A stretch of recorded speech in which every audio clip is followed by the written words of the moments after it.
Presidenti Amerikan Donald Trump u largua nga Kina të premten duke reklamuar marrëveshje biznesi që nuk i gëzuan shumë tregjet, ndërsa Pekini paralajmëroi Washingtonin për keq menaxhimin e çështjes së Tajvanit dhe tha se lufta e tij me Iranin nuk duhej të kishte filluar kurrë.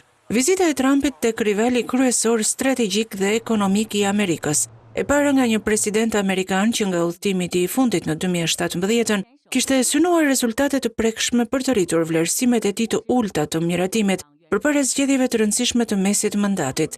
Samiti ishte i mbushur me madhështi, nga pritjet ceremoniale tek banketet luksoze dhe turet private në një kopësht sekret, ndërsa Trump vazhdimisht lëvdoi mikpritësin e tij duke komentuar ngrohtësinë dhe staturën e tij. Ka qenë një vizitë e jashtëzakonshme, mendoj se kanë dalë shumë gjëra të mira prej kësaj, tha Trump Xi Jinping në takimin e tyre të fundit në kompleksin Zhongnanhai, një ish kopësht perandorak që mbante zyrat e udhëheqësve kinez, përpara se të darkonin me një menu karavidhesh dhe midhjesh. Por pak para takimit të sëpremtes, Ministria e Jashtme e Kinës lëshoi një deklaratë ku shprehte zhgënjimin e saj me luftën e SBA-s në Iran. Ky konflikt nuk duhej të kishte ndodhur kurrë dhe nuk ka arsye të vazhdojë, thuhej në një deklaratë.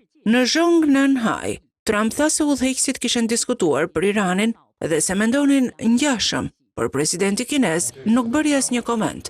Zyrtarët amerikanë thënë se kishin rënë dakord gjithashtu për marrëveshje për të shitur mallra bujqësore dhe kishin bërë përparim në krijimin e mekanizmave për të menaxhuar tregtinë e ardhshme.